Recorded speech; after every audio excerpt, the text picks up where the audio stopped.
Selamat datang di Growth Space, tempat kita bisa belajar, tumbuh, dan berkembang bareng. Bersama gue, Jonathan N.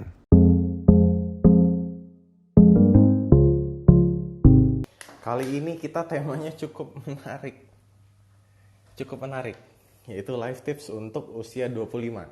Nah, jadi mungkin di sini teman-teman ada yang di usia 25 ya. Jadi merasa bingung, aduh hidup gue harusnya dibawa kemana gitu. Sedang mengalami quarter life crisis gitu ya. Mungkin juga bisa nanya-nanya ke para pembicara-pembicara di sini nanti, dan juga mungkin kalau ada teman-teman yang misalnya usianya sudah 30-an gitu ya, dan kira-kira mempunyai tips yang menarik buat teman-teman yang lebih muda, bisa berbagi gitu. Silahkan, jangan malu-malu, cerita-cerita aja ke kita. Jadi nanti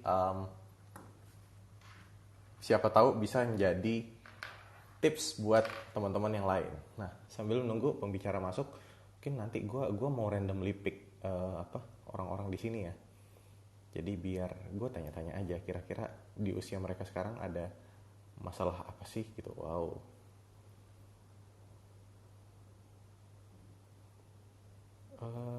Sebentar.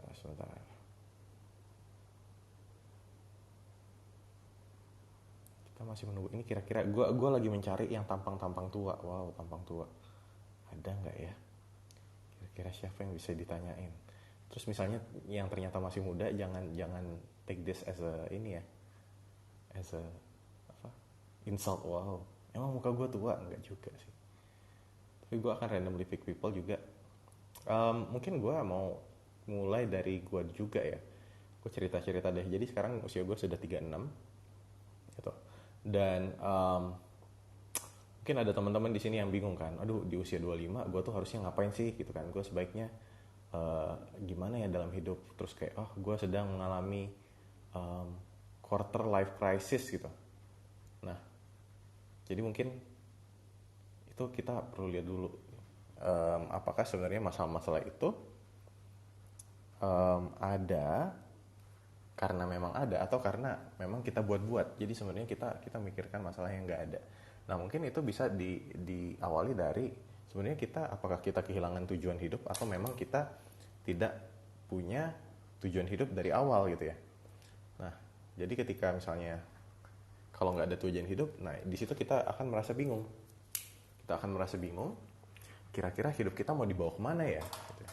Nah, misalnya kalau ada tujuan kan jadi lebih enak. Taruhlah, oke, misalnya gue dari Jakarta, gue mau mengadakan road trip gitu ya, road trip ke Surabaya gitu, lewat jalan darat gitu ya. Dan dari situ pun gue jadi tahu gue harus lewat mana gitu, kira-kira gue harus ngapain gitu. Dan gue berapa lama waktu yang gue butuhkan sampai sana. Jadi ada ekspektasi di awal. Jadi kan nanti kira-kira ternyata ban gue bocor, oke lah, jadi bisa jadi lebih lama. Ternyata jalannya kosong, bisa jadi lebih cepat gitu. Sehingga gue pun tidak merasa kehilangan arah gitu. Tapi kan kalau misalnya gue nggak tahu, oke lah gue dari Jakarta, yaudahlah gue pergi aja kemana dulu. Dan ketika gue pergi kemana dulu, mungkin nanti gue malah jadi bingung dan muter-muter dan jadinya nggak jelas gitu.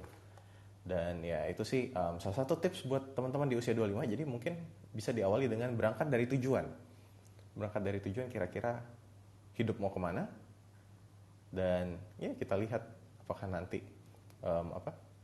nanti kita akan mencapai tujuan kita atau tidak gitu. Tapi paling nggak kita udah ada sense of direction. Nah, ini gue juga mau nanya-nanya Farhan. Farhan, Halo, lo Jan. usia berapa sekarang, Han? Kebetulan 25, Jan. Nah, 25. Pas banget. Jadi sekarang lo lagi bingung apa nih, Han? Gue ubah aja jadi sesi konsultasi nih. Wow. Waduh. Oke. Nah, Gimana jadi 25? di usia gue 25 ini lebih ke ini sih, Jan. Gue ngerasa kan gue kerja juga sebagai graphic designer kan. Ya.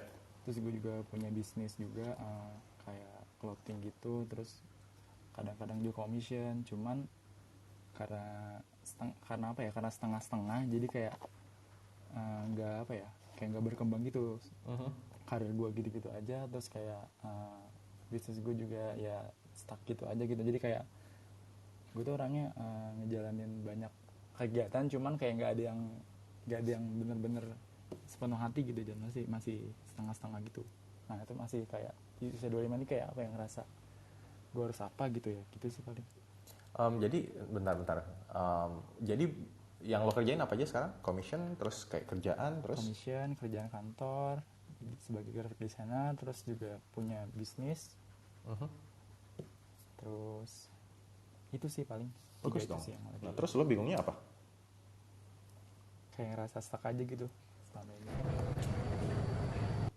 Kayak kerjaan juga kayak ya apa kayak gitu aja gitu, nggak yang kemana-mana gitu.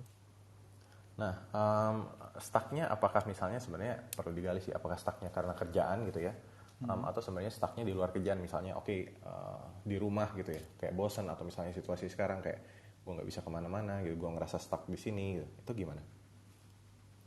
Iya sih, lebih ke ini sih ya, karena di rumah kan WFH juga ya, kalau di sana kan jadi bisa ketemu sama orang-orang juga kan, biasanya kan sering sharing tuh kalau misalnya ketemu teman kayak ngobrol-ngobrol. Sekarang kan kayak serba di rumah jadi susah kan, maksudnya meskipun bisa online cuman ya gitu deh. Sebenarnya kalau ngeliat dari karir ya, secara karir ya mungkin ya ini ada part of pandemi juga sih. Jadi kan sebenarnya lo cukup banyak side hustle, bukan side hustle, cukup banyak hal yang dikerjakan, which I think is good. Kenapa? Karena di usia 20-an, menurut gue ya, usia 20-an itu adalah masa dimana lo exploring. Gitu. Lo exploring, lakukan semua hal yang pengen lo lakukan, coba semua hal yang pengen lo coba, networking dengan banyak orang, sehingga lo sendiri tahu sebenarnya preferensi lo gimana sih. Gitu. Ibaratnya lo foodie, ya udah lo coba aja semua makanan. Jadi lo tahu, oh ternyata gue dari nasi goreng gitu ya, ketoprak, atau misalnya soto Betawi, oh gue ternyata suka soto Betawi gitu. Jadi lo coba semuanya. Jangan oh gue suka soto Betawi tapi lo sendiri nggak tahu sebenarnya ada apa aja sih di luar sana gitu. Jadi kayak ketika lo masih muda, explore aja. Dan kan rata-rata masih muda itu kasarnya tenaganya masih ada, masih banyak ya. Terus juga bisa jadi ada support dari orang tua, jadi lebih bisa melakukan eksplorasi. Kalau lo sudah berkeluarga, misalnya punya anaknya 2 lagi, susah kalau lo melakukan eksplorasi. Karena apa? Karena bisa jadi konsekuensinya nanti akan ada di pasangan dan juga anak gitu kan. Nah, tapi ketika masih muda, lakukan semua hal dan jadinya lo tahu, oh preferensi gue yang mana nih ya. Nah, kemudian nanti pelan-pelan seiring waktu lo bisa ambil beberapa yang lo suka, lo tajemin di situ gitu. Nah, mungkin juga sekarang Farhan sendiri kan tadi banyak yang dikerjakan ya, dan kayaknya lebih mengerucut juga ya kayaknya seputar desain ya. Iya betul, graphic desain dan ilustrasi lah ya. Cuman lebih seneng ngerjain ilustrasi sebenarnya sih, kayak kerjaan kantor tuh ya sekelarnya aja gitu biasanya. Right. Pengen cepat buru-buru selesai kantor, habis itu kayak udah akhirnya me time gambar atau gimana gitu, ngerjain set project gitu. Nah, jadi ya mungkin ini kalau balik lagi ngomongin karir sama hobi gitu ya, lo dapet duit dari hal A tapi sebenarnya lo passion melakukan hal B gitu ya, lo lebih senang melakukan hal B. Betul. Nah ini ya sambil bisa disubsidi silang gitu. Maksudnya oke lah, hal A ini yang bikin lo punya duit gitu.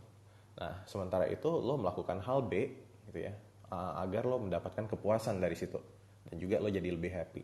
Nah nantinya juga kan hal B bisa lo tajemin lagi, bisa lo perdalam lagi skillnya, sehingga ketika skillnya udah cukup ahli, lo bisa menjual jasa lo dengan lebih mahal atau minimal lo bisa duitin lah. Ibaratnya lo suka ilustrasi, semakin bagus ilustrasi lo, tentu saja akan ada orang yang berani bayar, bahkan mungkin bayar mahal buat dibikinin ilustrasi, kan seperti itu teorinya gitu ya. Jadi jadi bisa melakukan 2 hal dulu sampai ya udah aimnya adalah jangka panjang, bisa nggak ya gue hidup dari ilustrasi dan ini menjadi satu mata pencaharian yang gue juga suka dan duitnya juga banyak gitu kali ya. Gimana Han? Ya setuju bang. Oke. Udah. Thank you Han buat sharing dan curhatnya. Ntar gue mau beralih dulu ke Siska. Sis. Dan juga buat teman-teman ini, wah lagi di jalan nih kayaknya Sis. Aman? Iya, aku di busway, tapi berisik banget gak sih kak? Aman sih. Tapi Oke. nggak apa-apa. nggak apa-apa aku di busway di paling depan jadi aman. Oke, oke, baik. Sis, sekarang usia berapa sis kalau boleh tahu? Aku 27. 27, oke. Ya. 27, 25. Gimana kamu di usia 25? Dibilang gimana, biasa bisa dibilang kayak standar aja sih kak. Tapi sempat kayak krisis juga sih tentang kerjaan, cuma kayak udah dilewatin aja sih. Cuma yang aku ada pertanyaan itu, jadi beberapa setahun atau beberapa bulan ini tuh kayak aku ada tawaran nih. Jadi basic aku adalah fotografer, videografer, pokoknya yang kayak secara digital gitu lah ya.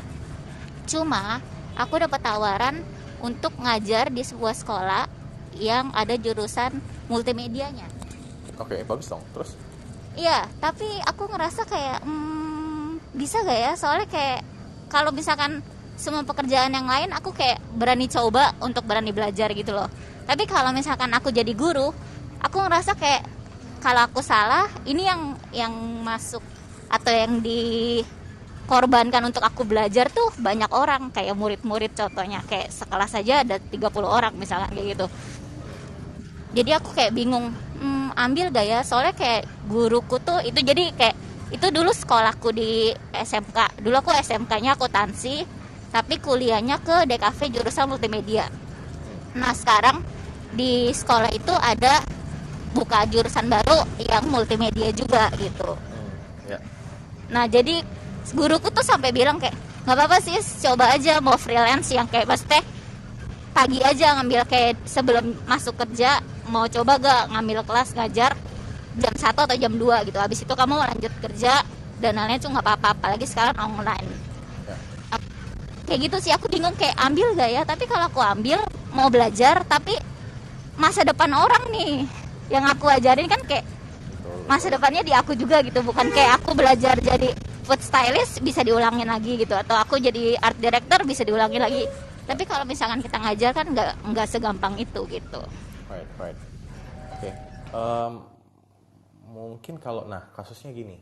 Kadang di umur 25 kita, apa ya, mungkin ini bisa dibilang ada opportunity ya. Mungkin teman-teman juga di usia muda kan ada opportunity, tapi kayak kita merasa, aduh, tapi bisa nggak ya gue ambil gitu. Apakah gue siap? Apakah gue mempunyai skill yang cukup? Apakah gue mempunyai kapasitas untuk melakukan hal tersebut gitu. Apalagi ini kan tadi kasusnya, ketika jadi guru, jadi dosen, itu gue bisa mempengaruhi masa depan orang gitu. Nah sebenarnya jangan takut juga. I think the message is like this. Jangan takut untuk berbuat kesalahan gitu loh. Karena ya sebenarnya hidup kan kita terus belajar ya gitu. I think life is not about being afraid of making mistakes, but how about to make things right gitu loh. Jadi kita membuat jadi benar gitu kan. Ibaratnya ketika misalnya kita anggaplah kita lagi naik mobil, kita bingung, aduh harus ambil kiri, ambil tengah atau belok kanan ya gitu ya. Karena kita takut, nanti kalau misalnya gue salah belok, gue macet, waduh gimana gitu. Tapi sebenarnya daripada kita pikirin, ya udah belok aja. Kalaupun misalnya macet, oke, kita tinggal buka Google Maps, kita cari alternatif. Bisa nggak kita bikin itu jadi benar gitu loh. Jadi semua hal itu bisa kita manusia, kita harus terima kalau kita manusia, berbuat salah itu wajar kok. Bukan berarti kita anti sama kesalahan, enggak juga. Tapi dengan membuka diri terhadap kesalahan ya, di satu sisi kita juga jadi lebih bisa belajar lagi. Oke, di mana saya yang kurang, di bagian mana saya yang kurang, dan di bagian apa saya harus memperbaiki gitu ya. Biar saya juga jadi merasa pede dan punya kapasitas untuk melakukan hal tersebut gitu. Dan mungkin kalau misalnya level udah ditawarin jadi dosen, berarti kan asumsi gue sih udah ada skillnya gitu ya buat Siska. Jadi jangan takut on that gitu. Terus ketika sudah ada skillnya, tinggal bagaimana cara kita untuk cara untuk kita menyampaikannya gitu kan. Karena orang yang expert pun belum tentu dia bisa mengajar dengan baik gitu. Tapi mengajar itu adalah skill yang bisa kita pelajarin juga gitu. Jadi buat Siska meskipun misalnya takut ya, aduh kan gue belum pernah ngajar misalnya, aduh nanti kalau gue salah ngajar gimana, nah justru use that fear, ketakutan itu untuk justru memperkuat kamu. Oke, berarti gue harus belajar mengajar yang baik gitu. Gue harus mungkin lebih peduli sama feedback dari murid gue nanti gitu. Kira-kira pelajaran gue masuk atau enggak ke mereka, atau gimana caranya biar mereka bisa belajar dengan jadi jauh lebih baik gitu loh. Itu jadi mungkin begitu juga, ini bisa diaplikasikan ke semua hal ya, mau itu kesempatan misalnya jadi dosen kalau dalam kasus Siska, atau misalnya kalian kayak naksir cewek misalnya, cewek naksir cowok gitu ya, wah gue naksir dia tapi gimana kalau misalnya nanti gue deketin terus ditolak, oh ya udah dibalik aja cara berpikirnya, gimana caranya agar ketika kita ngedekatin dia chance kita untuk diterima itu jauh lebih besar gitu. Nah itu kan, jadi kita juga harus melakukan sesuatu gitu. Mungkin kita cari tahu dia sukanya apa gitu ya, language of love-nya apa gitu, kira-kira gimana caranya kita bisa bantu dia apa segala macam, you name it lah, sehingga ketika kita lakukan itu jadinya juga ya dia responnya baik gitu. Dan terlepas mungkin bisa jadi kita ditolak ya, bisa jadi, cuma kan bukan berarti jadi kita nggak usaha gitu. Karena kita nggak akan tahu hasilnya gitu. Dan ketika gue dulu cita-citanya jadi dosen sebenarnya, cita-cita jadi dosen meskipun gajinya dikit ya gitu-gitulah.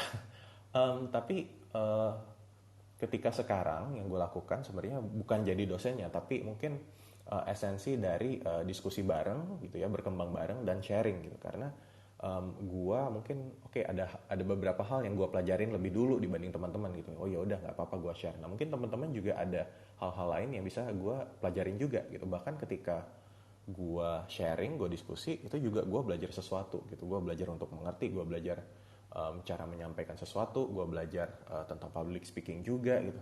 Dan ini kan berarti ya di satu sisi gue sebagai pengajar lah kasarnya, itu juga belajar gitu. Dan itu yang ujung-ujung bisa bikin kita jadi lebih baik gitu. Jadi jangan takut sis, menurut gue sih ambil aja sih, kecuali concernnya adalah masalah waktu mungkin misalnya gitu, kayak aduh waktunya susah gitu ya, nggak bisa jogging ya silahkan ya, gimana sis? Oke kak, thank you masukannya. Iya sih, enggak, waktu sih katanya bisa disesuaikan. Jadi kayak setiap minggu dia bisa sesuaikan. Misalkan kayak aku lagi ada syuting atau apa, tinggal bilang aja.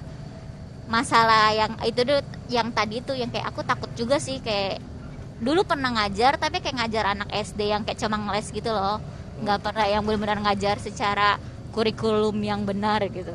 Jadi kayak apalagi nih yang diajarin sudah dewasa gitu. Jadi banyak ketakutan yang kayak bisa gak ya gitu. Iya bahkan ya ini mungkin diingat dulu aja, ketika dulu kamu belajar kamu mengajar anak preschool gitu ya, itu pun kan kamu belajar, kamu kan di awal nggak tiba-tiba langsung jago gitu ya, dengan jago ngajarin anak preschool gitu. Itu juga ada waktu adaptasinya, ada waktu belajar, oh ternyata mereka lebih efektif kalau diajarin seperti ini gitu. Dan ini kan sebenarnya sama aja gitu loh, cuma ya beda target audience aja, tapi dari kamu pun kamu bisa belajar untuk lebih memahami mereka gitu kali ya. Oke kak, thank you. Ntar aku Udah ini nyampe belum? lagi. Udah nyampe mana sekarang? Baru sampai Gunung Sahari, rumahnya di Pluit. Gunung Sari, rumah di Pluit. Dari mana tadi? Kelapa Gading. Oh mantap. Oh agak. Oh ya boleh. Iya. Baik. Hati-hati di jalan. Iya, thank you. Dan juga di sini, gue mengundang siapa lagi teman-teman? Ada yang mau sharing nggak? Atau ada yang mau bertanya? Mumpung Mungkin siapa tahu gue bisa memberikan saran gitu, dan juga bisa membantu hidup kalian jadi lebih baik. Ya silakan, saya ke Ica sekarang. Ya, halo Kak Jonathan. Halo. Sekarang umur aku 24 dan saat ini kerjaannya sebagai digital campaign ya di suatu digital banking. Oke. Selain itu, aku lagi fokus sama hobi. Kenapa aku bilang fokus? Karena aku mikirnya ini adalah passion aku gitu. Jadi karena kan hobi aku tuh eh, bikin konten, bikin eh, video konten gitu ya buat personal branding juga kayak gitu. Dan sekarang lagi bikin website pribadi juga sih, Ya, udah live gitu. Nah, nice. eh, aku di kerjaan sendiri itu sebenarnya eh, sebenarnya atasan aku tuh ingin aku naik ke level untuk megang suatu project gitu.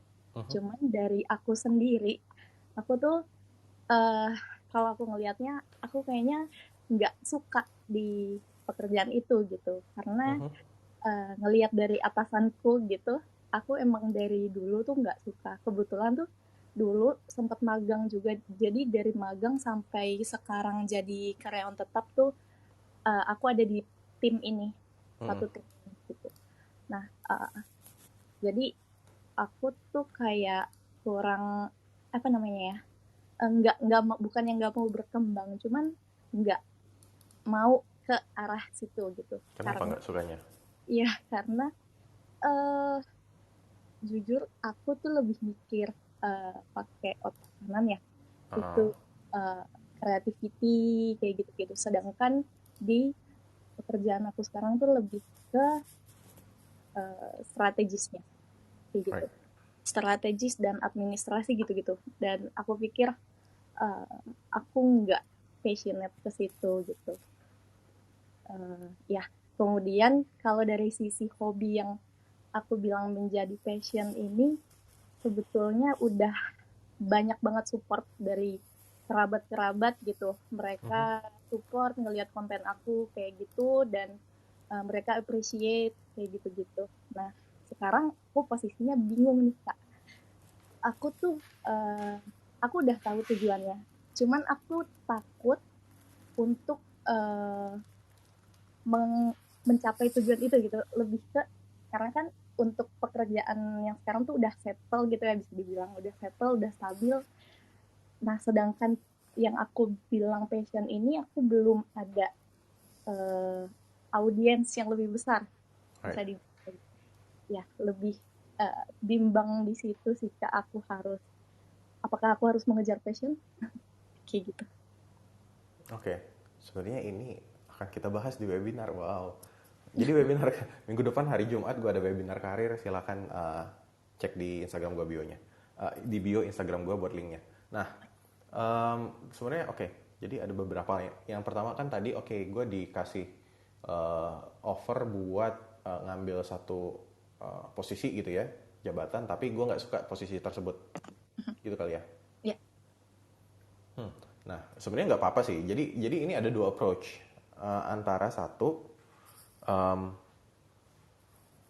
kamu apa ya? eh, Kamu ingin lebih explore di yang tadi kan? Oh, gue sekarang kerja di A dan gue pengen explore A lebih jauh gitu. Tapi gue ditawarin untuk posisi B gitu. Nah, yang manapun kamu ambil sebenarnya nggak apa-apa. Yang penting kan tadi tujuannya adalah oke, gue ingin mengembangkan diri. Nah, tinggal mengembangkan diri mau di bidang A atau bidang B gitu ya. Ini tinggal masalah tinggal diobrolin aja sebenarnya sama sama atasan gitu loh. Jadi misalnya gini, em, taruhlah misalnya kamu mengambil atau beneran disuruh posisi B gitu, mau nggak mau gitu ya.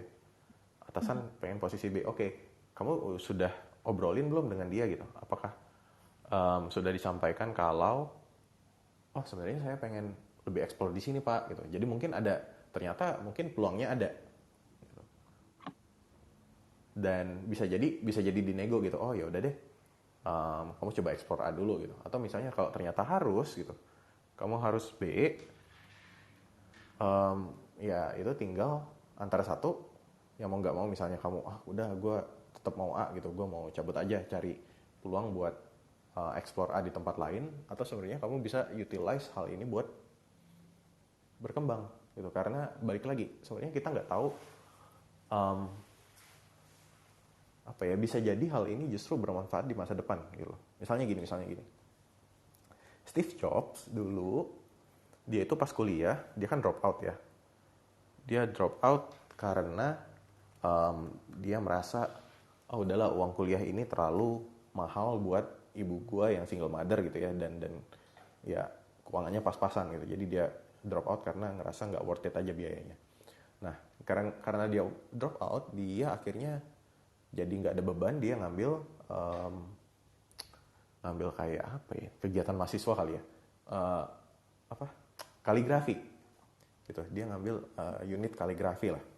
Nah dari situ dia belajar tentang kaligrafi yang mungkin sangat jauh berbeda gitu ya, tapi ternyata itu membentuk bikin sense of desainnya jadi lebih terbentuk gitu loh. Jadi lebih tumbuh. Jadi dia lebih mengerti soal keindahan gitu ya. Sampai akhirnya ketika dia di Apple itu jadi oke, filosofinya seperti ini, harus terdesain dengan bagus gitu ya, cantik gitu. Bahkan sampai ke fontnya gitu, bikin font Helvetica yang akhirnya jadi salah satu font yang paling bagus yang masih digunakan sampai sekarang gitu. Nah jadi mungkin di masa Steve Jobs pernah pidato ini di Stanford gitu ya. Dia bilang di masa itu gue nggak ngerti sebenarnya gue tuh ngapain sih ngambil ini gitu. Tapi di masa depan gitu ya, looking back gitu, it's all connected gitu loh. Nah jadi sebenarnya ini tinggal nanti masalah kamu connecting the dots gitu.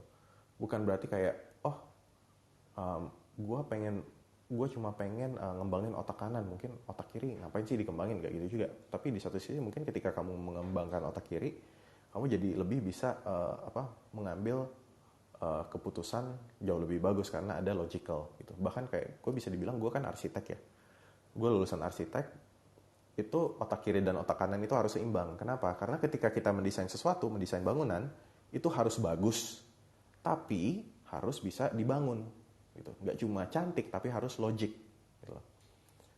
Kalau cantik doang tapi nggak bisa dibangun, itu jadinya seni gitu. Tapi kalau dibangun doang gitu ya, yang penting bisa kebangun, nggak perlu cantik, itu jadinya sipil gitu. Nah arsitek ini kan di tengah-tengah, di mana gue bisa menjembatani antara cantik iya sama terbangun juga gitu. Dan pola pikir ini jadinya juga berpengaruh gitu ke hal-hal yang gue lakukan sekarang. Misalnya gue kerja sebagai digital marketer. Ketika bikin campaign brand, campaignnya harus kreatif, tapi juga harus bisa di-execute gitu. Jadi melatih gue untuk berpikir liar gitu ya, sekreatif mungkin, tapi di satu sisi juga harus bisa terrealisasikan dengan baik gitu. Jadi ngerti ini realistis apa enggak gitu loh. Jadi ada pertimbangan itu. Nah jadi buat ini kalau yang manapun kamu mau pelajarin, mau topik A topik B, silahkan. Yang gue mau bilang mungkin kalaupun kamu belajar topik baru gitu ya, mungkin hasilnya nanti di masa depan akan berguna. Ya tapi kita baru bisa tahu di masa depan. Gitu. Nah terus yang tadi ya balik lagi, mungkin ini juga berlaku ke banyak orang di sini tentang gimana sih caranya gue bisa ngecuanin passion gue, ngecuanin hobi gue gitu ya, hal yang gue suka. Konsepnya begini, untuk kita bisa menjual karya kita, hasilnya harus bagus. Semakin bagus hasilnya, semakin mahal harganya. Misal, gue mau masak nih, gue mau belajar masak. Masakan gue nggak enak, nggak akan ada yang mau beli masakan gue. Dikasih gratis pun mungkin mikir-mikir karena nggak enak gitu ya. Tapi kalau gue udah jago masak, masakannya udah enak banget gitu, atau misalnya gue udah jadi chef ternama gitu ya, Gordon Ramsay gitu. Gordon Ramsay bikin masakan, akan ada orang yang willing to spend millions gitu. Mau 10 juta mungkin, ya udahlah 10 juta Gordon Ramsay udah chef kelas dunia, gue beli deh, gue bayar gitu. Nah jadi yang tadi ya, ketika kita mau dapat uang, kita harus bisa ada hasilnya harus bagus. Dan ketika untuk hasil yang bagus kita memerlukan waktu dan jam terbang gitu ya, untuk mendalami skill kita tersebut. Ya belajar masak ya nggak mungkin dong belajar masak baru masak 2 jam tiba-tiba udah langsung jago gitu. Mungkin jam terbangnya udah harus jauh lebih lama gitu. Katanya kalau kita mau mastering sesuatu itu kita harus menghabiskan 10.000 jam terbang. Nah 10.000 jam terbang kan tergantung teman-teman, kalau misalnya kerja 8 jam sehari gitu ya, 8 jam sehari mungkin bisa ya 8 jam ya mungkin 8 tahunan kali ya gitu. Kalau lebih cepat tiap hari mungkin atau lembur ya bisa jadi lebih cepat ya, kira-kira 5-10 tahun lah gitu, buat kita menjadi mahir. Nah itu yang penting sambil misalnya oke lah gue mungkin sekarang hidup dari pekerjaan A tapi gue pengen hobi yang B gitu. Jadi sambil gue mendapatkan uang dari pekerjaan A, gue perdalam lagi skill yang B. Gue kalau tadi Farhan latihan menggambar gitu ya, latihan ilustrasi gitu. Kalau Ica mungkin yang lain gitu, mungkin ada yang mau jadi chef ya udah silahkan lah coba masak gitu. Sampai akhirnya kalian bisa menjual hobi kalian gitu, ditukar dengan uang. Nah ini bisa berlaku ke teman-teman dan gue yakin banyak sekali ada pertanyaan yang seperti ini. Oke, semoga itu cukup menjawab ya, Cak. Iya, Kak. Dan sekarang gue mau ke Arif dulu. Halo Arif. Halo John, sorry banget. Arif ini nggak apa-apa, santai aja. Arif ini salah satu orang senior. Orang susah. Gue nggak mau bilang tua. Udah usia berapa Arif sekarang, Arif? Gue sama John ini Pak beda 2 tahun paling, 35 sekarang John. Oh, gue kan 30. Iya sih. Oh iya. Siap. Nah, jadi mungkin gue kasih intro juga. Arif ini seorang travel blogger ya, terutama dulu sih lebih ke backpack ya. Backpack, blognya juga menang kayak travel blogging award gitu, dan juga yang menariknya justru lo juga masih jadi ASN ya, Arif ya? Iya, off the record biasanya sih. Masih. Gitu kan. Jadi bisa apa? Travel iya gitu, tapi juga masih bisa bekerja sebagai ASN ini. Nah, di sini Ref, kira-kira dari lo sendiri ada tips nggak buat teman-teman di usia 25 gitu? Atau lo sebenarnya di usia 25 lo masih ngapain sih, Ref? Bentar, gue masih inget 25 itu tahun berapa ya gue berarti ya? 2011 ya? 10 tahun yang lalu. Nah. Oke, 2011 gue pertama kali punya paspor. Tahun 2010-11 lah. 2011 gue baru mulai jalan-jalan, tabungan nggak ada, kebanyakan utang kartu kredit. Terus nggak tahu investasi, nggak paham arah tujuan hidup masih mau kemana, masih ngeblank aja. Teman-teman yang sekarang mungkin sudah lebih melek ya Jan ya, karena kan sosial media terlalu sangat booming banget nih belakangan ini, dan banyak banget yang ngasih tips-tips kehidupan kayak Joni lah. Zaman dulu 2011 mana ada John, kita cuma ngelawak-lawak doang di Twitter kan saat itu, dan nggak ada yang ngasih tips apa panduan. Bahkan dulu ketika aku mulai jalan-jalan 2011 itu nggak, Google Maps pun masih belum terintegrasi dengan baik, masih harus beli buku John. Kalau mau jalan-jalan kita beli buku, dan kalau nyasar gue ambil peta di bandara, gue cari nyasarnya di mana pakai peta. Pakai peta ya? Masih pakai peta. Hard copy ya? Enggak ada, iya masih kayak gitu tahun 2011. Dan ya begitulah, masih susah sih kalau 2011 di umur 25, ketika tahun 2011 masih belum teredukasi dengan baik lah ceritanya. Terus menurut lo, oke, kalau misalnya lo sekarang ngelihat di usia 25, kayak apakah lo menyesali salah satu hal yang lo lakukan, atau sebenarnya this is actually good gitu? Sebenarnya ada dua sisi lah ya, antara menyesal kenapa kok gue dulu banyakkan jalan-jalan. Mungkin pernah gue ngitung setahun jalan-jalan gue pernah habis 200 juta kali itu, pernah lah itu. Kayak juta. Anjir, setahun jalan-jalan. Kalau gue masukin saham gimana gitu kan, kalau gue masukin kripto katakanlah, atau mungkin gue mulai investasi di usia gue 25, mungkin sekarang gue udah menuai hasilnya nih, bisa macam-macam. Cuman ya namanya udah terjadi kan, nggak boleh disesali ya. Cuman kita bisa cari solusi aja ke depannya mau gimana. Cuman sebagai gantinya gue dapat pengalaman, gue menang award di nulis.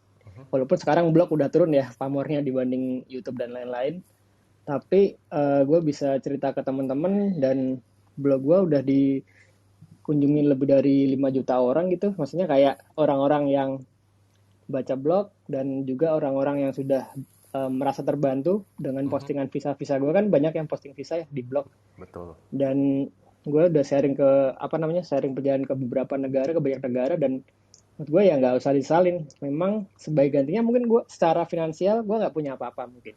Nggak banyak lah, mungkin nggak sebanyak lo mungkin, atau teman-teman yang lain yang udah mulai investasi atau menabung dari usia dini. Gue spending di usia dini zaman dulu. Cuman pengalaman gue mungkin ketika jalan-jalan, ketika ketemu orang banyak gitu kan, maksudnya di luar negeri, mungkin bisa jadi pelajaran buat teman-teman yang lain. Karena gue dulu ngomong gini aja nggak berani, John. Gue introvert banget yang beneran kayak membuka apa ya, kayak mulai conversation tuh susah banget sama orang. Tapi ketika gue mulai jalan-jalan, gue ketemu orang baru, gue nyasar sendirian ke Amerika, ke Inggris sendirian, dan itu kayak mau nggak mau gue cuma ngandelin diri gue sendiri, dan itu investasi gue saat ini. Maksudnya kayak ngebuka diri gue yang dulunya pemalu, nggak bisa berhubungan dengan orang, dengan jalan-jalan terus, jadi gue bisa berani ngomong sama orang. Ya mungkin beda ya, mungkin itu kayak intangible asset lah jatuhnya gue. Tapi ya nggak menyesal gitu. Menyesalnya mungkin karena gue mungkin aset finansialnya kurang. Cuman untungnya semua yang gue keluarin zaman dulu jadi pengalaman yang berharga sih sampai sekarang kayak gitu sih. Oke. Nah, kalau misalnya lo disuruh memberikan wejangan ke diri lo di usia 25, what would you say? Oke, mungkin gue akan spare berapa persen dari income gue buat investasi atau tabungan gitu kan. Karena dulu memang kayak beneran YOLO banget. Ada duit jalan. Tiap ada Aresia promo gue beli gitu kan. Tapi kalau mungkin gue tahu nih edukasi finansial dari zaman dulu, oke, mungkin gue main reksadana aja lah, tiap bulan sisin gopek aman. Atau mungkin gue beli asuransi jiwa unit link. Zaman dulu mungkin ketika gue cuman naruh 500.000, mungkin UP gue bisa 5M mungkin. Gue belum hitung lagi gitu kan. Tapi sekarang gue cuman naruh 400.000, UP gue jiwa cuman dapat 500 juta gitu kan. Karena umur gue udah tua. Tapi ketika gue dulu mulai dari tahun usia 25, buat asuransi 10% aja dari penghasilan atau 5% lah. Itu mungkin sekarang gue udah dapat unit link dengan investasi yang lumayan gitu kan. Terus apalagi ya, umur 25 harus belajar banyak hal sih. Tapi itu gue pelajarin ya. Maksudnya sekarang masih gue nggak pernah malas buat belajar hal baru ya. Jadi kayak ya itu mungkin masih gue lakukan sampai sekarang. Tapi umur 25 ya apa ya? Ya belajarlah banyak hal baru lah. Kayak gue sekarang udah umur 35, gue masih belajar bahasa Spanyol. Udah setahun jalan selama pandemi. Jadi kayak nggak ada kata telat sih buat belajar. Investasi juga baru setahun belakangan gue mulai invest dikit-dikit gitu kan. Yang harusnya gue lakukan dari usia dini, tapi baru gue lakukan sekarang. Ya, itu aja sih paling. Jadi mungkin ya travel boleh, tapi sisihkan juga buat investasi kali ya. Iya, jangan se-yolo-yolo banget lah hidup. Baik. Thank you banget Mas Arif. Siap. Gue beralih ke yang lain dulu ya. Marina. Oh kayak iklan. Lu tau gak sih iklan itu, Mar? Tau gak lo iklan Marina itu? Marina UV White. Iya tahu ya. Oke, baik. Gue kira gue cukup tua untuk iklan itu, tapi ya. Marina sekarang usia berapa? Sekarang usia 26. 26, oke. Kira-kira gimana kamu dengan hidupmu? Apakah sudah cukup happy atau kira-kira ada kebingungan atau apa yang pengen ditanya? Kalau untuk sekarang di tahun 2021 ini udah cukup happy dengan pencapaian sekarang. Yang mungkin lagi bingungnya ini karena di tempat yang baru kayak mana ya, kayak ada pekerjaan gitu kan, lalu tapi lingkungan kayak sebenarnya lingkungan support, cuma kayak kalau kita maksudnya melakukan hal yang di luar job desk kita terus-terusan gitu, takutnya nanti kayak apa ya, gimana ya, anggapannya kayak takutnya dikira anak yang ambisius sekali kah, atau overachiever apa gimana gitu. Mungkin karena kan di lingkungan yang aku sekarang itu lumayan banyak yang di atas umur ya, rata-rata mungkin di atas 40-an, 35 ke atas semua gitu. Aku termasuk yang lumayan muda gitu di sana. Jadi kadang-kadang tuh ada kayak ketakutan atau nggak pede gitu loh untuk misalkan aku ditanya pendapatnya gimana untuk mengatur yang di atas usia gitu kan. Itu kan yang kadang-kadang bikin kita nggak pede ya, gimana nih gitu, masa gue ngatur-ngatur yang lebih tua atau gimana, kan nggak enak gitu. gitu sih yang lagi aku bingungin sekarang. Apakah di tempat yang sekarang harus pede-pede aja misalkan dikasih tanggung jawab yang padahal kita sendiri tuh nggak yakin gitu apakah kita bisa melaksanakannya dengan baik apa enggak. Itu aja Baik, sih. baik. Gue mungkin ini mau gue tanya Arif, lo pernah nggak sih Rif di tempat kerja lo kan kayak lo kan sebagai ASN banyak orang tua juga ya. Kalau pegawai senior yang bagus kalau mereka bisa diajak kerjasama, tapi kalau ketika mereka diajak kerjasama malah anggapnya kita kurang ajar, ya ada juga yang gitu John. Ya, Tapi bisa kok, bisa ya pelan-pelan aja. Tapi kita harus ikut cara main mereka sih sebenarnya kalau untuk yang senior. cara main mereka gimana tuh? Atau gimana caranya Maksudnya kita kayak bisa akrab dengan mereka? ya kita harus nurut dulu sih sebenarnya kayak kalau ya kita ngasih bantuan dulu sebelum kita minta bantuan. Kurang lebihnya seperti itu sih kalau untuk pegawai senior ya. Right. Jadi sebenarnya dengan kita kita memberikan bantuan dulu, di satu sisi kita juga jadi kayak menghargai mereka gitu ya dan Jadiin temen dulu kan pasti. right. Betul. Dan mungkin juga komunikasi kali ya yang paling penting karena kan kadang misalnya Iya. ke yang senior kita Kompromi jadi lah usilkan, sebenarnya. Betul kompromi. Ya dan mungkin kalau sudah jadi lebih akrab jadi lebih enak juga kali ya. Oh ya contohnya gue nambahin dikit ya. Apa tuh? Pertanyaan yang menyesal apa enggak? Sebenarnya gue nggak menyesal amat karena dengan gue traveling gue jadi punya bisnis travel sebenarnya. Gitu kan. Betul. Mungkin kalau gue dulu nggak traveling, gue cuman di layar monitor doang di kantor gitu kan. Bosan ngelihat kubikel nggak kemana-mana. Mungkin gue sekarang nggak punya bisnis travel dan ini udah tahun keempat lah ya. Tahun keempat udah mulai mencoba keluar dari pandemi dan kita masih survive sampai sekarang. Ya semoga tahun depan udah bisa bounce back, kita bisa mulai meraup cuan lah, kurang lebih kayak gitu. Betul, dan itu mungkin masih nyambung yang tadi gue bilang juga kalau kan sementara lo bekerja ya, jadi ada pemasukan yang stabil gitu ya.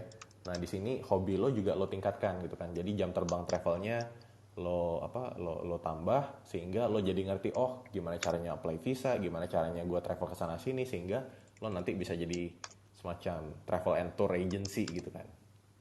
Yap, kurang lebih seperti itu. Kita punya teorinya dulu sebelum ngajarin orang lah ya istilahnya. Right. Betul. Oke, kembali lagi ke Marina.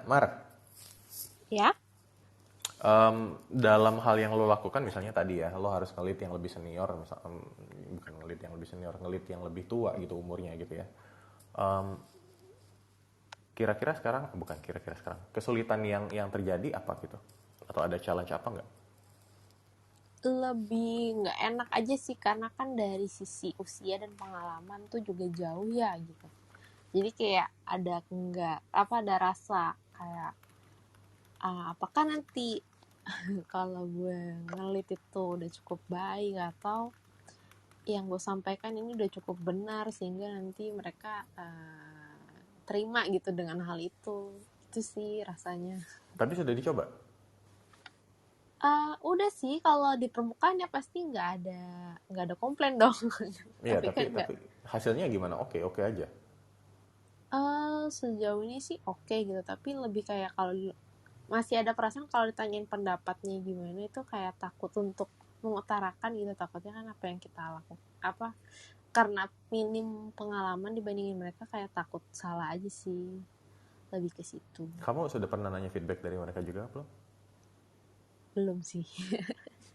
Ya, coba ya, gini maksudnya gini, di satu sisi sebenarnya oke lah kita semua punya kekhawatiran gitu ya, apakah jangan-jangan mereka nggak suka atau apa, tapi jangan sampai itu sebenarnya hanya terjadi di pikiran kita gitu. Jadi mungkin kitanya overthinking sementara mereka bisa aja santai-santai aja dan nggak mikirin. Kan kalau mereka santai-santai aja kan jadi rugi di kamu gitu. Jadi kayak kamu mikirin problem yang bahkan nggak exist gitu, nggak ada problemnya gitu kan. Nah jadi daripada kepikiran terus antara satu ya udah nggak usah dipikirin gitu ya, sampai misalnya ada yang protes gitu. Nah kalau ada yang protes kan berarti ada issue. Atau dua, kamu bisa pastikan dengan kayak apakah semuanya baik-baik aja atau ada yang bisa diimprove atau gimana gitu. Yeah. Jadi bisa di bahasanya bisa dihaluskan lah dengan kayak lo ada masalah nggak sama gue, nggak gitu juga, tapi gimana caranya biar kita bisa improve atau menurut bapak ibu atau gimana hasilnya biar jadi bisa lebih baik, ada input nggak gitu. Itu kayaknya. Oke. Thank you Marina buat pertanyaan dan sharingnya. Ya, sama-sama. Ya sekarang juga gue mau ke Fitri. Halo Fitri. Halo Bang John, malam. Fit, usia berapa Fit sekarang Fit? Sekarang usia 24 Bang. Oke 24. Ya. Gimana?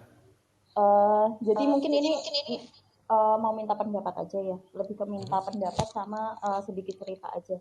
Jadi saya itu lebih cenderung orangnya tuh orang yang generalis daripada spesialis. Kalau bisa dibilang Ya. juga nggak punya hobi yang spesifik kayak mungkin orang-orang punya. Kayak yang tadi sebelumnya kan punya hobi mungkin fotografi atau apa yang mereka tahu nih passionnya di apa. Nah, dari di umur 24 ini kebetulan tuh di karir saya udah naik jabatan sebanyak 2 kali.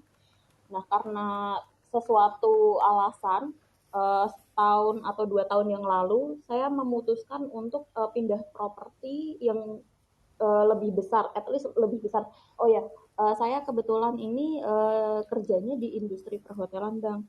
Jadi sebelum pindah ini saya bidangnya di HR, tapi setelah itu karena beberapa alasan saya akhirnya putusin buat pindah properti di bidang yang sama, tapi jatuhnya di asistennya general manager. Tapi ternyata setelah 1 tahun jalan, kebetulan pas banget pas baru 3 minggu masuk kerja itu udah pandemi. Nah, jadi ya tahu sendiri industri perhotelan kan goyah banget ya. Jadi bener-bener down banget. Dan otomatis load kerjaan kan naik karena manning orang-orang di kantor otomatis dikurangin dan kita yang masih dipertahankan juga harus ambil load-load kayak gitu. Nah, setelah sekarang udah mulai agak stabil nih, karena udah 1 tahun COVID kan pasti industrinya udah mulai jalan lagi. Load kerjaannya mulai berkurang, tapi sayanya malah ngerasanya kok kayaknya jatuhnya aku kalau di sini generalis banget ya, maksudnya aku tahunya cuma general aja, kayaknya pengen balik ke bidang HR kayak dulu, jatuhnya pengen punya satu pengalaman yang aku tuh maunya spesialis di sini nih, maksudnya ya emang sih, maksudnya kita kan kalau mau spesialis pun juga butuh waktu yang cukup panjang kan, nggak bisa dengan jam terbang sedikit. Cuma rasa-rasanya itu kalau mau balik lagi ke bidang itu tuh kayak ada rasa nggak pede gitu loh Bang. Nah ini sih kemarin ada tawaran, cuma balik lagi kalau balik ke industri itu, maksudnya ke bidang yang HR tadi itu, jatuhnya itu saya agak kurang pede karena saya udah 2 tahun nggak di bidang itu dan memang secara ininya saya nggak terlalu kuat. Kira-kira apakah saya harus ambil change gitu atau mungkin lebih ke nerusin untuk yang sekarang. Thank you Bang James.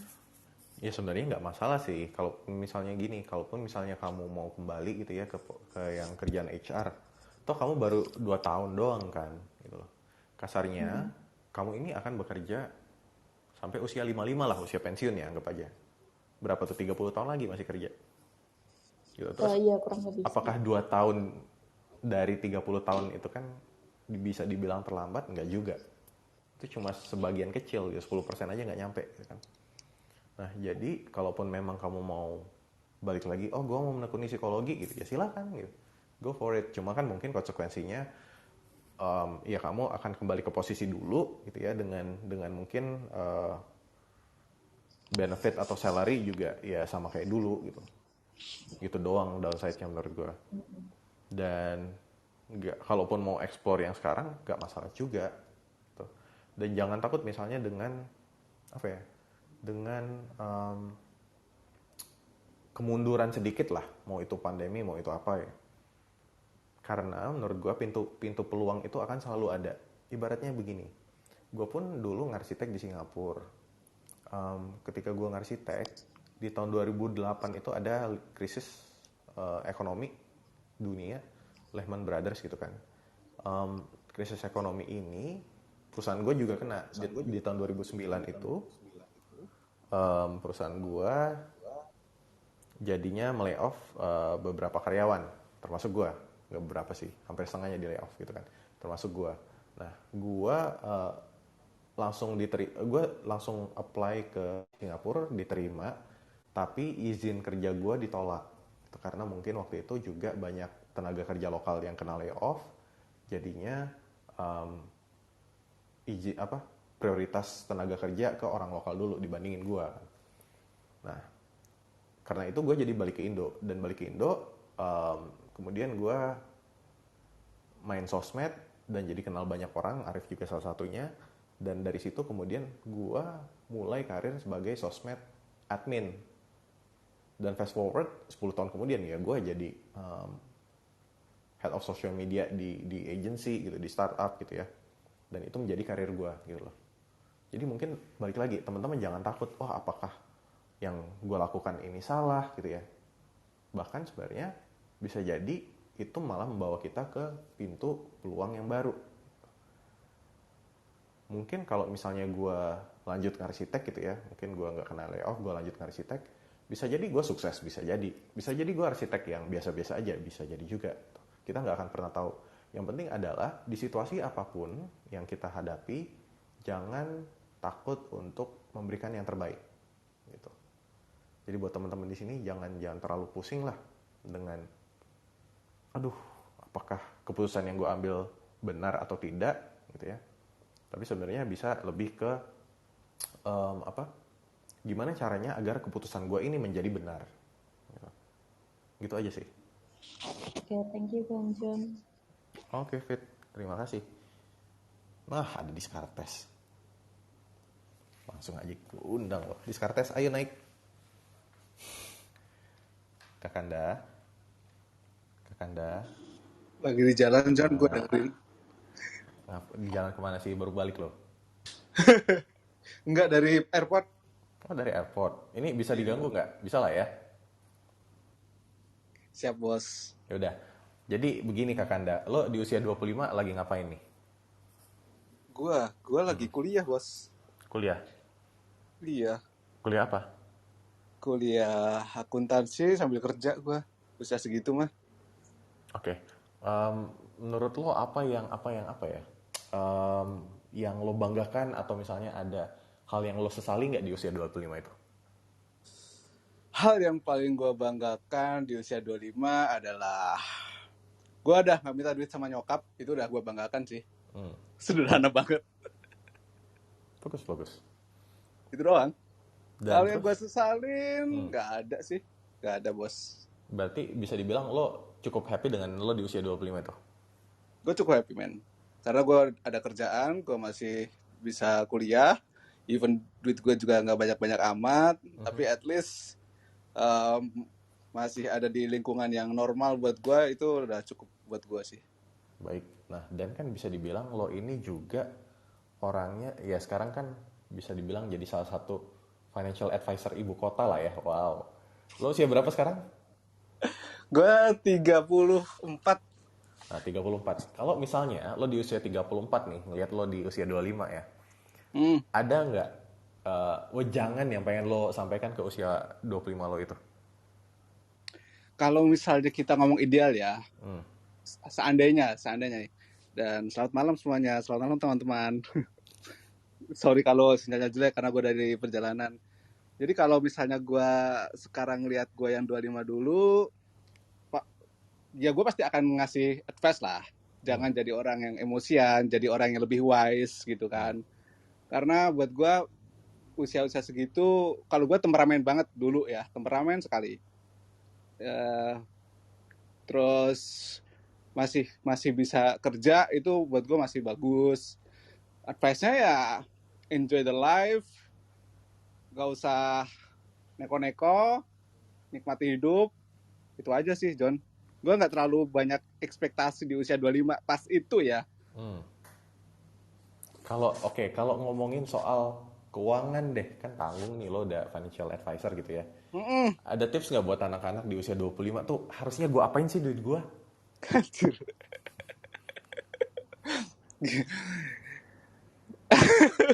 Lo nyuruh gue mikir malam-malam. Ini kan biasa udah ada di konten-konten, tinggal lo bacain lagi aja. Iya. Nggak, soalnya gini ya, kalau kalau buat gue ya, investasi terutama keuangan itu udah terlalu diagung-agungkan gitu loh. Membuat mindset orang menganggap bahwa investasi atau pengelolaan uang is a must ya. Tapi I mean like orang lihat investasi itu satu-satunya cara untuk menyelesaikan semua masalah gitu kan. Ya. Terus uang menjadi satu-satunya cara untuk menyelesaikan masalah. Tetapi menurut gua kadang-kadang dengan pemikiran seperti itu otak jadi ketinggalan gitu kan. Contoh kata ya, karena kita konteksnya 25 ya. 25 di mana gua juga uang juga nggak banyak amat gitu kan. Banyak sekali eksperimen gue yang gagal di usia segitu gitu kan. Tetapi itu membuat otak gue lebih terasah gitu loh. Dan kalau misalnya kita ngomong buat teman-teman sekarang usia 25, duitnya mau diapain, saran gue eksperimen, gak usah terlalu takut kehilangan uang, tetapi juga jangan bodoh, jangan temperamen ketika menggunakan uang gitu. Tetapi jangan takut untuk eksperimen, gitu sih. Ya, jangan takut buat eksperimen terutama duit ya. Iya, artinya kalau misalnya masing-masing orang di usia 25 itu yang forum yang lo bikin ini masing-masing punya 100 juta gitu kan. Kalau misalnya mau eksperimen membutuhkan duit 30 juta, 40 juta, even sampai 50 juta, 50%-nya, itu oke gitu. Kenapa? Karena buat gue yang paling memiliki value itu sebenarnya bukan uang, tetapi adalah waktu, di mana waktu gue terbatas. Ketika lo punya uang, lo bisa eksperimen, lo akan bisa absorb banyak banget gitu sih. Oke. Jadi itu ya teman-teman, silahkan juga kalau misalnya nanya keuangan nanti DM langsung ke Kakanda aja. Oke. Thank you Kakanda, silahkan lanjutkan perjalanan. Oke, makasih Jo. Sambil gue lanjut ke Elita deh. Elita. Halo Bang Jan. Halo. Halo. Suaranya agak kecil, bisa dikencengin dikit? Oke, kedengeran? Lumayan sih, ya silakan. Kalau sekarang sih umur 26 bukan 25, cuman sharing sih. Jadi kalau umur 25 itu kena sakit sih waktu itu. Jadi sakitnya agak unik, dimana terlalu mungkin overthinking, terus terlalu overstress dan lain-lainnya, jadi sakit. Terus habis itu mulai dari sakit itu sih jadi mikir kayaknya kalau mindsetnya gini terus kayaknya nggak akan lebih baik. Nah sekarang sih kalau misalnya soal problem atau yang dipikirin sih lebih pikirin pengen pindah kerjaan, cuman masih belum nemu yang sesuai sih sampai sekarang kayak gitu. Karena satu sisi takut kalau kelamaan di tempat kerja yang sekarang takut terlalu jadi comfort zone, tapi di satu sisi kalau nggak terusin takutnya nggak berkembang juga sih. Kurang lebih gitu sih Bang Jan. Memangnya kenapa dengan kerjaan sekarang? Kerjaan sekarang sih kurang happy ya. Kurang happy-nya kenapa? Happy karena waktu yang sakit itu kayak masih tetap disuruh kerja, padahal udah minta cuti, udah ajuin cuti, terus tapi masih tetap suruh kerja. Terus habis itu dan ternyata biaya yang ditanggung sendiri gede juga gitu kan. Wow juga gitu. Jadi kayak ya udah cukup tahu aja gitu sih. Terus tanya-tanya ke atasan ada gimana untuk kedepannya dan lain-lain. Terus katanya sih ada restrukturisasi, cuman nggak ada pengaruh banyak di posisi saya saat ini. Jadi kayak cukup tahu juga enaknya. Jadi kayaknya emang harus coba explore lagi sih supaya nggak stuck juga. Takutnya misalnya nanti umur 27, 28 jadi stuck dan lain-lain. Meskipun di luar kerjaan kantor sekarang sih ada tetap kerjaan lain kayak part time, terus juga ada punya kerjaan sendiri. Cuman ya karena kerjaan yang di kantor ini main income-nya, jadi ya coba ini sih pengen tambahin lagi gitu sih Bang. Cuman ya lagi lihat sih apakah bisa dapat di waktu yang tepat atau di tempat yang tepat gitu sih. Oke. Ya mungkin kalau itu sih masanya mungkin kayaknya lebih di kantornya ya, kayak bukan kerjaannya. Iya. Gitu loh. Maksudnya kan iya, jadi kayak kamu tidak merasa dihargai di kantor, jadinya gue pengen cabut gitu. Tapi apakah sebenarnya cabutnya bisa jadi di pekerjaan yang sama tapi kantornya beda, mungkin kantor yang lebih bisa menghargai. Nah ini mungkin juga bisa jadi tips buat teman-teman gitu. Jadi ketika kita mau pindah kerjaan gitu ya, Jangan cuma melihat dari sisi gaji atau misalnya dari sisi job desk, tapi coba juga lihat satu lingkungan kerja gitu ya, culture-nya gimana gitu, dan bosnya seperti apa. Kenapa? Karena ya bos itu yang kalian akan direct report ke dia. Kalau kalian dapat bos yang mendukung perkembangan kalian itu bagus. Takutnya malah bosnya yang kayak nggak suportif gitu, nggak mendukung berkembang, ya susah juga. Dan jadinya kalian nggak betah. Jadi karena gini, menurut gue kalau kebanyakan pindah kerjaan itu di satu sisi bikin CV nggak bagus. Dari sisi HR juga mungkin kayak melihat, oh ini orang kok pindah-pindah mulu, mungkin nggak deh, nggak gua panggil interview. Dan juga dari sisi kita itu capek loh. Kenapa? Karena kita jadinya harus adaptasi lagi. Gitu lah. Gimana caranya kita bisa perform dengan maksimal ketika misalnya kita baru masuk kantor yang baru, terus kita adaptasi dulu gitu kan. Bisa jadi waktu kita habis diadaptasi gitu. Jadi pindah pekerjaan pun bisa jadi lebih strategis gitu. Ketika kalian tahu, oke, lingkungan kerja seperti apa, kurang lebih culture-nya gimana gitu ya. Cara taunya gimana? Cara taunya misal dengan cari teman-teman kalian gitu. Ada nggak yang bekerja di situ gitu. Atau misalnya googling gitu. Mungkin di kantor pernah ada kasus atau enggak sih gitu. Atau misalnya cari tahu bosnya nanti siapa kira-kira. Misalnya kalian pengen jadi marketing manager gitu. Oh, bakal nge-report ke marketing director. Nah, bisa cari tahu tuh siapa kira-kira marketing director di perusahaan ini.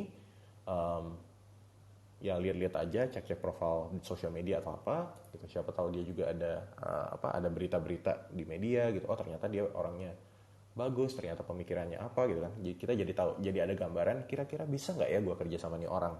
Gitu kali ya. Gimana Elita? Cukup bantu lah ya? Cukup sih, dan setuju juga mengenai lingkungan, karena ya mungkin ada orang yang menganggapnya uang juga ya salah satu faktor penting ya, tapi satu sisi sih lingkungan kerja mendukung juga, karena ya kayak kata Bang John, biasa kita ngabisin waktu 8 jam 9 jam kerja, terus kalau setiap hari ketemu mereka ya itu yang kita harus lihat tiap hari sih. Ya, oke. Thank you Elita. Nah, sambil nanti gue mau ke Devikri dulu nih. Fik. Ya, halo Pak. Anda usia berapa, Fik? Anjir. Ya sama Anda nggak jauh beda lah. Gue 35. Nah, 35 Fik. Lo di usia 25 lagi ngapain, Fik? Usia 25. 25 itu usia yang strategi. Cukup milestone buat gue, karena di umur 25 itu pertama kali gue pindah ke Jakarta. Right. Merantau. So that was a time ketika gue keluar dari zona nyaman pas gue di Jogja. Jadi gue kayak waktu itu sebelumnya di Jogja 7 tahun jadi kuliah, sempat kerja di sana. Jadi kenyamanan yang ditawarkan Jogja waktu itu dengan biaya hidup yang murah, walaupun gaji katakanlah untuk ukuran nasional sangat kecil. Tapi ya karena beda dengan Jogja sekarang ya.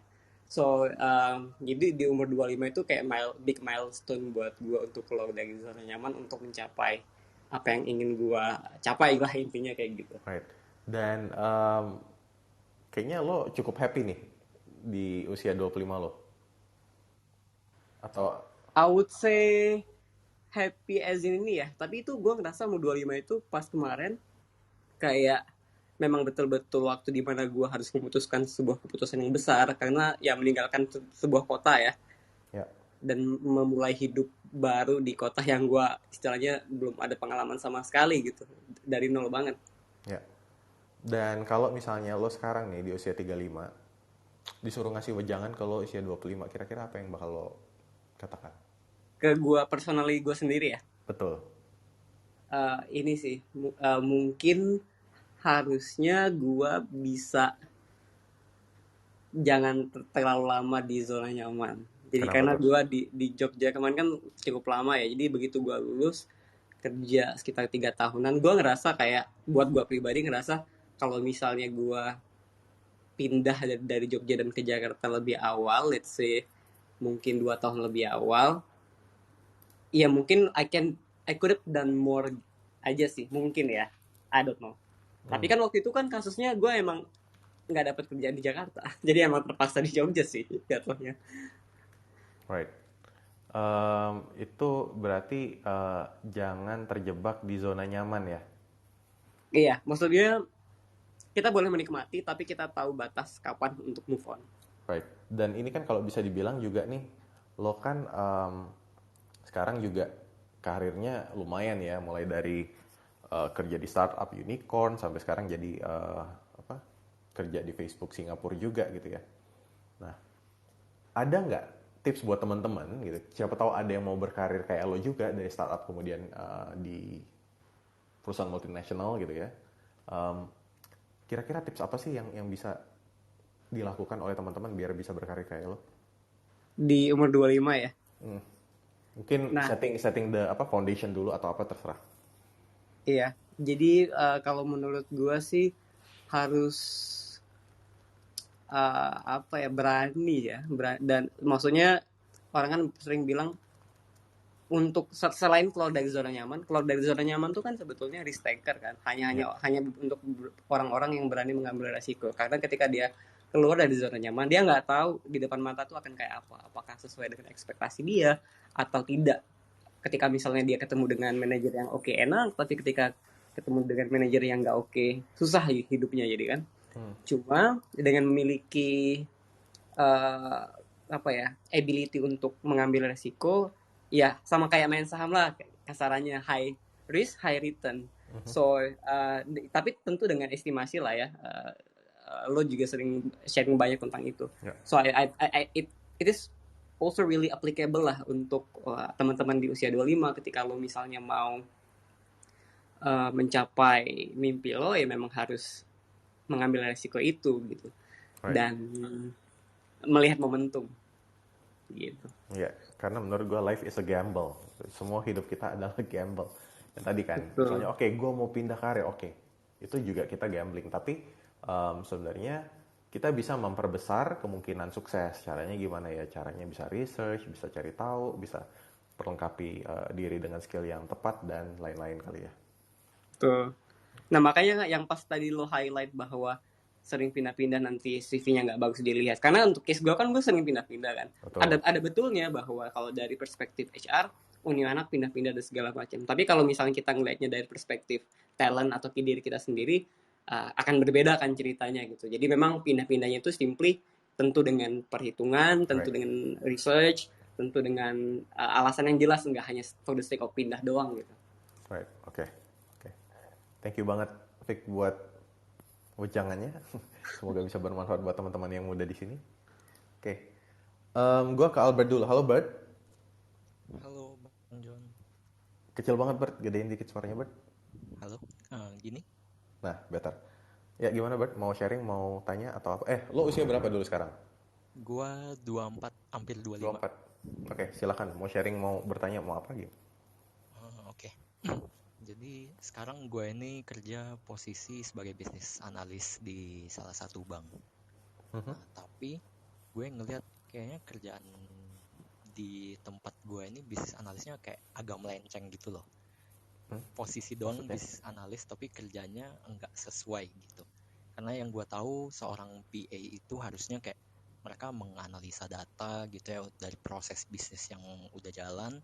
Kemudian kalau ada masalah kita cari solusinya atau kita cari cara untuk ningkatin performance gitu. Dan sesekali bisa perlu bikin dokumen untuk sebagai referensi ke tim IT develop sistemnya gitu. Nah tapi di perusahaan gue ini gue jadi kayak tukang tulis karena apa yang mau diperbaikin atau diimprove itu udah dikasih sama user biasanya. Dan user langsung ngomong ke IT-nya kerjain, dan gue bikin dokumentasi sesuai apa yang dikerjain IT. Jadi kayak gue ya udah ngikut aja gitu loh, gue nggak ada analisa apapun. Jadi gue ngerasa kayak ngapain gue kerja ya, kayak nggak ada hasilnya gitu loh, nggak ada kontribusinya lah. Jadi karena kondisinya kayak gini gue kayak lama-lama bosen gitu ya, apaan sih kerja kayak gini. Jadi akhirnya berdampak ke produktivitas juga nih. Performance ya. Ini iya kayak udah 1-2 bulan ini tuh kerjaan kayak bener-bener 1/4 hati deh, nggak setengah hati lagi. Terus akhirnya gue bulan lalu gue ngambil keputusan mau switch karir sih. Gue daftar bootcamp machine learning gitu. Gue sebenarnya dulu backgroundnya IT, tapi dulu memang gak gitu ngedalemin machine learning. Tapi gue ngeliat kayaknya demand-nya bakal tinggi deh ke depan. Jadi kayaknya gue boleh deh cobain ambil lagi yang berkaitan dengan IT gitu. Cuman kelasnya ini baru mulai nanti di November dan selesai di akhir Mei kira-kira. Nah, gue bingung aja gimana caranya supaya gue bisa bertahan di tempat sekarang dengan kondisi gue yang kayak udah kurang nyaman gitu ya dengan kerjaan sekarang. Oke, pertanyaan gue, apa yang membuat lo masih bertahan di tempat lo sekarang? Uangnya, karena kalau ya sebenarnya tabungan ada, tapi kayak ya untuk security lah supaya gue bisa hidup. Ya itu balik lagi ke yang tadi. Jadi ya mungkin lo ngambil bootcampnya kapan? Berapa lama? Mulainya di November, sekitar 6 bulan. Oke. Berarti mungkin sekarang yang bisa lo lakukan satu, ya udahlah kerjain yang lo lakukan sekarang. Nah terus kedua, mungkin lo sudah pernah ngobrol-ngobrol dengan atasan nggak? Kira-kira bisa nggak lo nge-explore sesuatu peluang baru di tempat yang sekarang? Gitu. Taruhlah sekarang gue dikasih kerjaan A nih dan gue nggak terlalu bisa menikmati, atau bahkan mungkin bukan nggak bisa menikmati, mungkin kurang challenging gitu. Gue pengen ngerjain yang B. Nah, ini sudah pernah dikomunikasikan ke atasan kah? Belum pernah sih.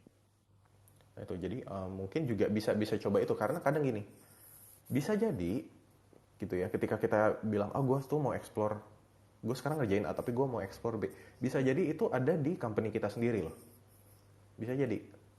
Dan enaknya adalah ketika kerja di company sendiri, satu, kita udah tahu company-nya gimana, jadi kita nggak perlu adaptasi lagi ya, kita udah tahu orang-orangnya, nggak perlu kenalan lagi, bisa langsung kerja, bisa langsung perform gitu ya. Dan juga menurut gue sih bisa jadi lebih akomodatif gitu.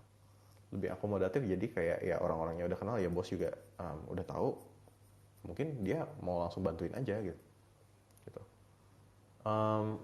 Jadi menurut gue bisa coba diobrolin dulu. Kalaupun memang ternyata nggak ada, ya baru kita pikirin mungkin nanti kayak udah deh nggak ada, ya udah mungkin nanti gue akan cari ini di luar gitu ya, sambil gue belajar dulu lewat bootcamp gitu.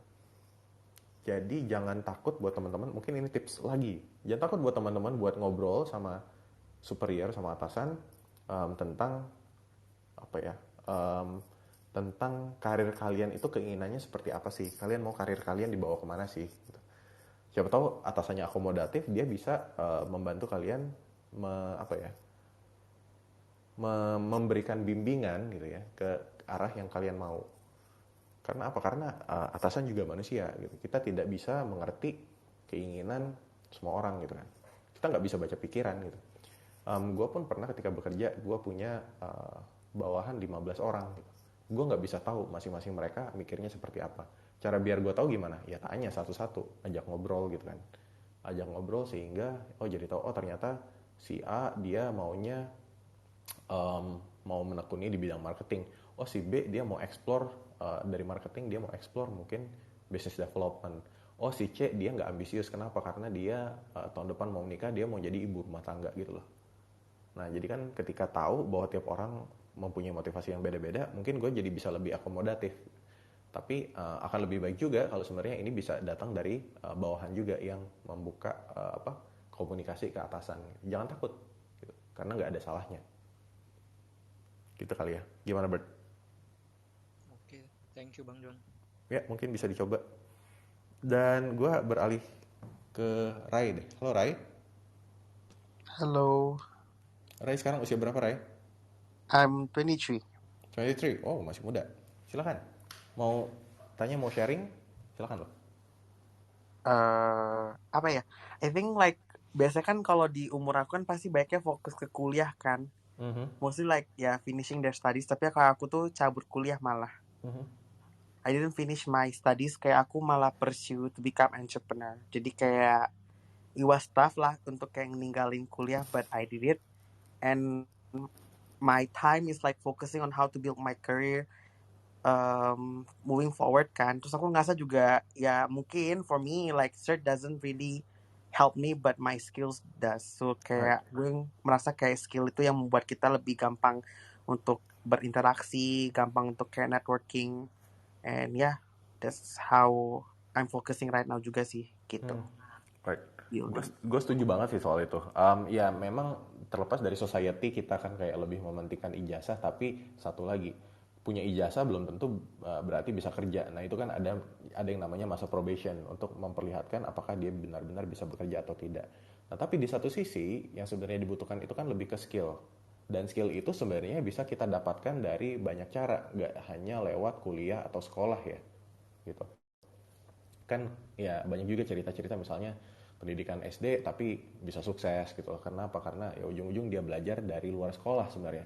Cuma mungkin belajarnya lebih fokus gitu. Sementara kalau di sekolah kan kita lebih dididik jadi generalis lah. Dan ketika kuliah baru jadikan spesialis. Nah, kalau misalnya nggak berkuliah, apakah kita masih bisa sukses?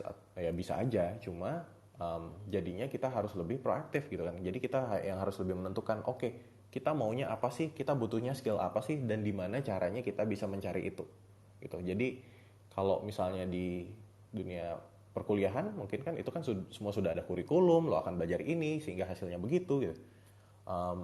Jadi kayak jalannya jauh lebih mudah lah karena nggak usah dipikirin lagi, tinggal di-execute.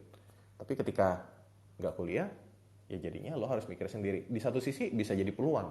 Kenapa? Karena lo jadi punya kebebasan untuk menentukan skill apa yang lo mau, skill apa yang lo butuhkan, dan pelajaran apa yang perlu lo ambil gitu.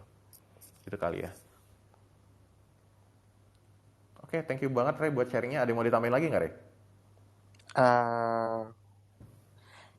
Apa ya? Menurut aku tuh kayak what the society will think about itu doesn't affect you sih sebenarnya. Karena kayak I thank God that kayak mungkin ya apa yang terjadi di hidup aku tuh kayak is a miracle juga, karena kayak I started my business nothing with no one, but with my hard work kayak I get to where I am today gitu. Jadi kayak even waktu aku ketemu sama investor aku kan, investor. Jadi kayak ada satu brand ayam gitu, Kak John. Jadi kayak they ask me to become one of the investors without me putting money gitu loh. Karena they want my skills, which is like, okay, mereka nggak pernah nanya ke gue kayak, terus sekolah di mana lu ini?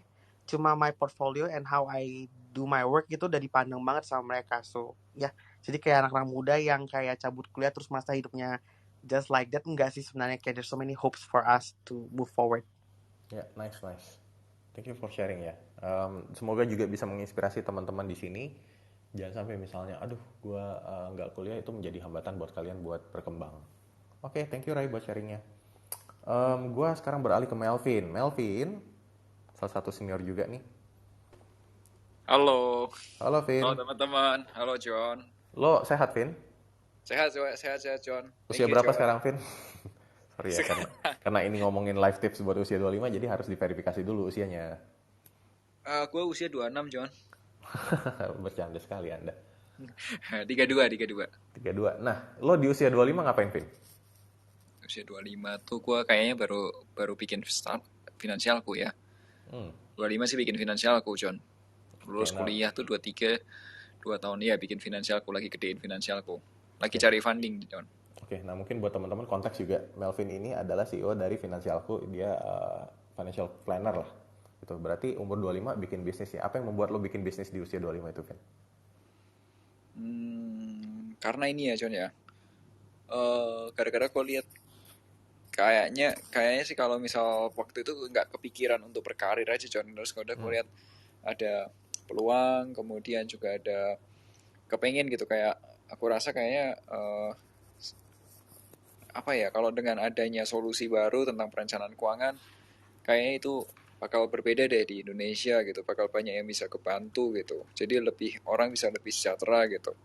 Ya makanya, dan aku rasa waktu itu teknologinya belum ada nih sejenis ini yang ada di market, dan ini dibutuhkan oleh market, makanya dibikin lah gitu, John. Gitu. Nah, ini life tipsnya untuk usia 25 ya, keren ya. Iya, kalau misalnya sekarang lo melihat lo di usia 25, kira-kira lo cukup bangga atau kira-kira aduh, harusnya gue dulu gini atau gimana?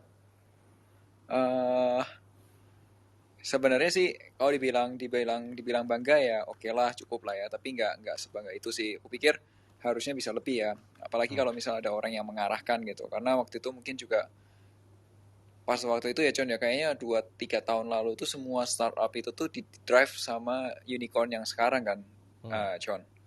It means artinya di industri itu belum ada yang memberikan pattern atau pola gimana sih kalau kita mau bikin startup tuh dengan yang benar tuh yang kayak apa sih? It means artinya gimana sih caranya nge-hack yang benar gitu. Apa yang harus dimulai ketika kita bikin startup supaya growth-nya itu tuh significantly gitu. Sekarang ini kan banyak orang bikin startup. Semua orang usia 25 tahun atau mungkin 23 itu bikin startup. Tapi startup yang kayak apa yang bisa cuan? Startup apa yang bisa bertahan gitu, sustain. Bahkan sampai di masa pandemik ini kan bisa kelihatan kan John, startup mana yang bisa bertahan sama yang enggak gitu. Atau startup mana yang pertamanya kenceng banget growth-nya, tapi kode habis itu no growth at all. Karena ya bisa jadi itu tidak solving the real problem gitu. Nah waktu itu pertama-tama gue gak ada yang ngasih tahu untuk memulai bisnis startup itu tuh yang high growth itu harusnya gimana yang baik gitu. Jadi ya semuanya coba-coba dan banyak salahnya. Nah ketika banyak salahnya, ya kita belajar dari kesalahan, kode ngobrol juga sama senior-senior, ya Koda baru jalan lagi, benerin lagi, jalan lagi. Tapi itu jadi lama, John. Beda sama yang kalau misal mau bikin startup itu sudah dari awal, misal sudah ikut kayak Y Combinators atau kayak yang sudah pernah kerja di startup sebelumnya, itu jauh lebih cepat ya jalannya karena dia nggak mengalami kesalahan-kesalahan yang awal-awal gitu, John. Kalau aku boleh ngulang, aku mending kerja di perusahaan startup dulu atau kerja di venture capital dulu supaya tahu ternyata medan bisnisnya seperti ini loh yang benar sebelum masuk ke startupnya gitu John. Tes advice lo di usia 25 kayak ya udahlah lo kerja dulu sama venture capital gitu ya biar lo belajar sistemnya jadi lo bisa membangun bisnis lebih baik lagi. Ya menurutku sih seperti itu ya, nggak usah buru-buru gitu dan nggak usah kayak harus kayak ketakutan sendiri bahwa kita punya waktu yang terbatas dan lain sebagainya ya nggak perlu sih. Pada akhirnya ngerti benernya kan di usia yang sudah 25 ke atas ya baru caranya tuh cara berpikirnya harusnya begini gitu baru ternyata gini. Tapi itu semua lebih cepat kalau kamu kerja dulu di tempatnya venture cap atau kayak lu John kerja di Gojek dulu gitu. Itu jauh lebih cepat sih. Right. Kalau misalnya buat teman-teman di sini, Vin, lo kan sebagai financial planner nih, kira-kira ada ada pesan nggak atau tips buat teman-teman di usia 25? Duitnya nih mau diapain sih? Kalau aku saranin sih kalau di usia 25 tuh justru di usia 21 itu kan lulus kuliah ya, ngejar ke 25 itu paling enggak dana darurat ready. Kalau sudah punya insurance tuh wajib, apalagi sekarang kan kena ada covid ya, nggak bisa diantengin tuh. Terus kemudian kalau bisa jangan terlalu banyak utang di awal supaya kau udah kejar 100 juta pertama. Karena kalau 100 juta pertamanya itu belum tersedia ya John di usia 27-an gitu, itu agak berat. Kenapa? Realistis aja. Kalau misal di usia 27, 28, 29 tuh biasanya orang-orang di Indonesia itu sudah mulai pengen berkeluarga, sudah pengen menikah, baik itu cowok atau cewek gitu ya. Nah ketika kita mau menikah itu paling enggak itu udah dana menikah tuh sudah ada tuh. Dana menikah di Jakarta itu kalau dibilang katakanlah 100 juta itu tuh ya bukan pesta mewah, pesta yang ya cukup gitu. Tapi itu baru pesta pernikahan aja, belum kalau berpikir untuk punya rumah, belum berpikir kalau nanti once punya anak, punya macam-macam. Nah kalau 100 juta pertamanya aja nggak ada, itu akan berat banget untuk berikutnya. Dan nggak perlu FOMO kayak harus yang di konten-konten kayak di YouTube atau apa harus 1 miliar sebelum usia 30 gitu, atau berapa miliar sebelum usia segini gitu. Ya nggak perlu juga, tenang aja. Pada akhirnya kalau skillnya kita bertambah, uang itu juga bisa datang gitu. Nggak usah se-FOMO itu, nggak usah sepanik itu gitu. Right. Karena setiap orang ada masanya lah ya. Ya betul. Right. Gitu. Terima kasih banget Vin buat Thank you John. Tipsnya, dan ini juga sebenarnya kita sudah lebih banget nih. Jadi gue akan sudahin sampai di sini. Terima kasih buat teman-teman yang sudah menyaksikan, mendengar ini dari awal, dan juga buat teman-teman yang sudah sharing dan juga speaker-speaker lainnya. Terima kasih buat Diskartes, Melvin, Fikri, Rai, Fitri, Albert, Arif, Elita, Marina, Ica, Siska, dan juga Farhan. Makasih semuanya, dan selamat beristirahat. Jangan lupa di hari Kamis, sekarang hari apa sih? Selasa ya, betul. Di hari Kamis kita akan ada event juga, Clubhouse. Oh enggak ding, sekarang hari Kamis ya. Sekarang hari Kamis, sorry. Di hari Sabtu kita akan ada event jam 3 sore. Temanya cukup unik, yaitu ngedate. Siapa yang bayar? Apakah tim kamu ngebayarin, bayar sendiri-sendiri, atau tim dibayarin? Kita akan bahas di hari Sabtu, santai aja.